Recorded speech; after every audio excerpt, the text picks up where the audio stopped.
I'm Tom Vasel. I'm Mike DiLisio. I'm Wendy Yi. I'm Chris Yi. Welcome to Catchupalooza, which is a series in which some of us have played a game and others have erroneously not yet played that game. I think the word you used earlier was shameful. I feel a lot of judgment here. Yep. Whatever it is, I want you to feel the well, no, it's for people to catch up playing a game. We always say it in our reviews, like, oh, I guess I should get around to playing that. Yeah. Like, then do it. So that's what's happening here. So Mike and I have already played Whistle Mountain. Yes. I think very highly of it. I gave a very high review. It was in my top 100 games. Wendy and Chris did not play it, so they have fixed that, but they may or may not like it.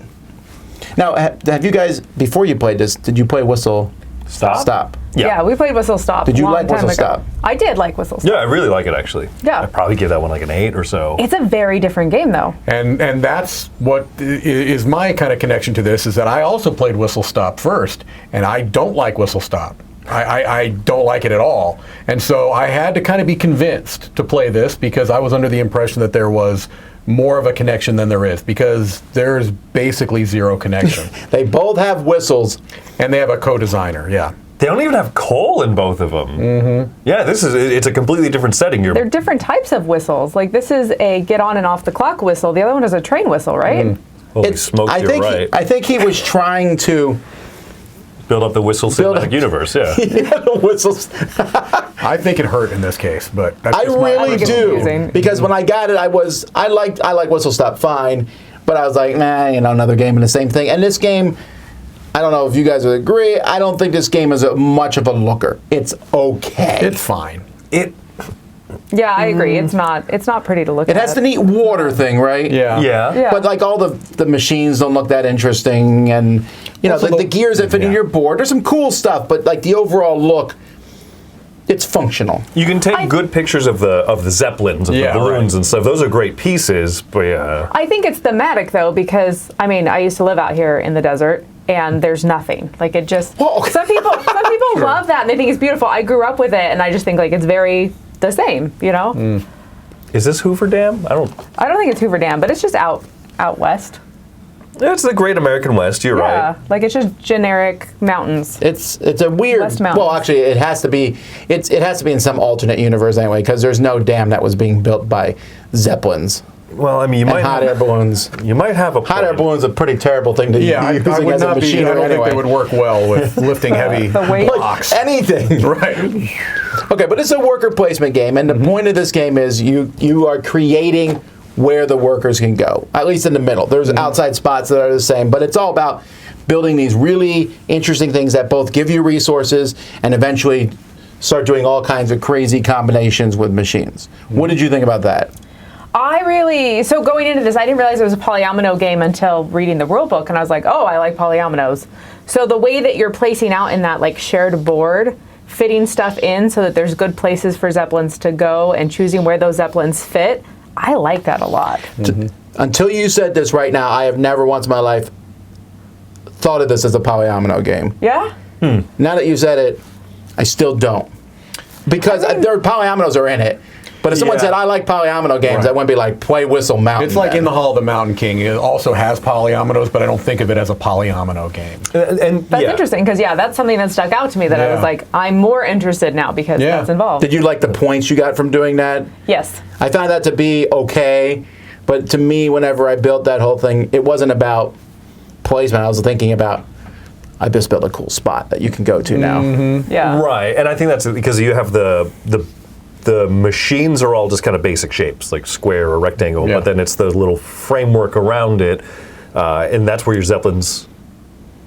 I forget there's different player powers, which I really like. Yeah. But it's funny because then you play it one or two times and you're kind of confused, like, wait, is that a basic rule or is that like a special ability? You can land next to scaffolding or on a machine. Or on a machine. But you can't land on There's somebody who can land on scaffolding as one. And I had that power, which was pretty sweet. Yeah, so I'm sitting there thinking, like, wait a minute, which one is? And that is both a positive point. I love, hey, at the beginning of the game, here's all the rules. I can break one of the core rules I just taught. Yes, but it is fun being able to place your dirigible, your hot air balloon or whatever next to a couple of different things and fire off multiple machines at once. Right. Oh, that feels really good. And the size matters in the sense that the small one gets you less stuff, but is easier More to put versatile, out. yeah. Yes. Yeah. That's a really cool idea. But when you put them on the outside board, it don't matter. But also, you can't cross over buildings and stuff, and so when you're placing Like the bigger, largest the one. larger building can fit more buildings. Yeah, it's just interesting.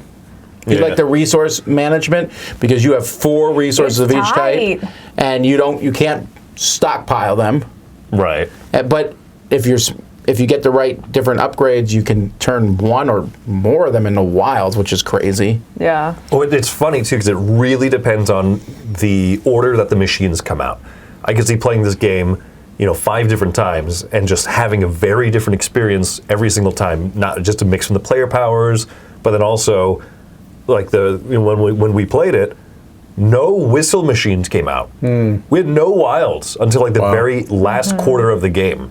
We're like, I thought there was supposed to be whistles in this Whistle Mountain game. Yeah. It's just mountain. You guys played the variant. We did. Right. We did. Minus Yeah. the trains. Do you consider this a worker placement game? Yes. Yeah, absolutely. Yeah. So, as do I. I'm trying to think. There are other worker placement games where you are kind of putting new spots on a board, right? I can think of like Lords of Waterdeep as a very That's a simple classic example. example, yeah. But Kalis. but doing that with the addition of being a puzzly kind of a thing, that seems to me unique to this, where you are not only putting out new spots, but the way you place them matters so much, and that's like another layer of the puzzle there. You're not simply putting out a new spot for people to go to. You're putting it out in such a way that hopefully you can maximize it the best. You know what I mean? But you're also making that a shared spot where anybody can go to. And so that to me was one of the things I thought was interesting about it as well. You want to make it good, but not too good. kind of Right. thing.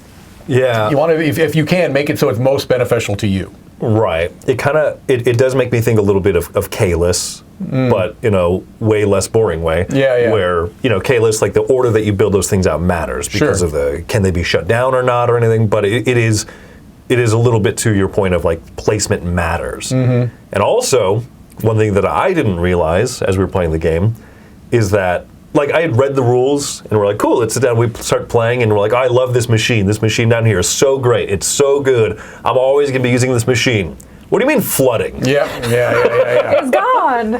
I actually like that because it keeps the game moving forward. Absolutely, so that you can't bank, like, when a great machine comes out first, you're like, yes, I'm going to get whistles up the wazoo or whatever. But yeah, as soon as you start building too high and machines start shutting down, you're like, uh-oh, I have to have a plan to adapt to that. And then there's also like special little buildings, like salvage things where you can pull something out from the water and rebuild it other places. I think it speaks to what you're saying, Mike. If you like not just worker placement, but also really puzzly kind of things, this excels at both parts. Yeah. Good worker placement, but also a lot of fun of like, oh, how am I going to build this out and maximize it for myself? It is interesting that as we played, we didn't lean, like, I think you did an upgrade or two, but I don't think I did any upgrades. And then one of us did cards, the other person didn't do cards. So it's interesting that you don't have to do everything to still succeed at the game. No, Right. and I also really like that card mechanism because you can overlook it, but people who do get You cards get are some like, really yeah, good it's stuff. pretty awesome. Yeah. This is still, for me, like I said, it was in my top 100. It's still my top 100. I really enjoy this game. It's just, you mentioned the variety. The buildings, the level 1s, you'll see most of them from game to game. There's like variations of each other. Level 2s are even cooler. And the level 3s are like amazing, and so few of them get built that every game's going to be different, which of those come out. Right. And that mixed with the cards, mixed with the player powers, mixed with, it just... I like that kind of variability, and it's, I think, a really solid Euro games. For me, this is definitely a buy. Yeah, for me as well. It's not in my top 100, but it's not too far off. I mean, it's a game that I certainly have a lot of appreciation for the design. The fact that it has familiar elements, but done in a slightly it's just different enough, right, that it stands out, I think, in a very crowded field. Worker placement Euros, there's no shortage of those. And I would say that if you, like me, had played Whistle Stop and didn't have the best impression of it, this is a very different beast. You could like both, but you could also very much, I can speak from experience, not like Whistle Stop and very much like Whistle Mountain.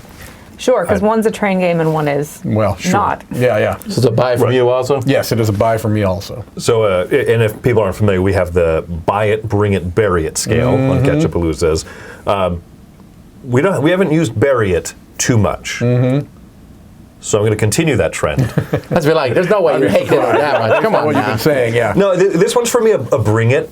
I think that I would want to play it a few more times to see if it grows on me even more because I have a very favorable impression of it. I'd like to play it more, but I'm not yet sure, like, oh, this is one worth adding to the collection. But I bet if I play it a few more times and see more of that variety of machinery, especially the high-level stuff, it could move up for me. This is an impressive game. Did you guys play it 2-player only? Yeah. Yeah. And I do wonder about that too. I played it 2-player. I was have happy you? with that. Okay, because I was just curious. Although with more players, more stuff's being built, so you feel like there's more options, but more people are blocking. That's too. true too. That's true. Okay. You also probably move up that water faster as well. Yeah, I could see that. Because you're That's moving, true, you're building you do. higher quicker. Yeah. But also then you're building higher, so the more stuff's higher, so it's not that big of a deal. Yeah, I think- I imagine. I think my biggest complaint about the game, and it's a pettier, sillier complaint. I don't love victory point coins. Yeah, I'm not thrilled with You know, that you're just either. constantly grabbing these stars or whatever they are when you get points. There's not a reason that there couldn't have just been a track. I don't think, right? That was the big kicker, huh? That's an interesting thing, though. You know what? I don't particularly like that either. I don't know why. It just seems unnecessary. But yeah, I'm Yeah. with you on that It's just one. fiddly because you're making change. Yeah. Interesting. Well, I very much enjoyed it. I thought that this was great. Going into it, I once again had all of those whistle stop thoughts, and I was like, this is completely different, completely separate. I looked at the polyominoes and I thought, hey, I'm going to like this. And I do. It has such a good positive interaction system, and I really, really enjoy positive interaction in games. I build scaffolding, I build buildings, you can use it, you can benefit from it, but also you build stuff that I benefit from, and so I love the puzzle that creates, and I love just that positiveness, and worker placement for me is always a good solid kicker, so I loved it, and it's a buy it. Sorry, wrong. Yeah, this is a buy it for me. Well, there you go, folks. That's our Catchupalooza on Whistle Mountain. Thanks for watching. I'm Tom Vasel. I'm Mike DiLisio. I'm Wendy Yi. And I'm Chris Yi. We'll see you next time. Toot toot.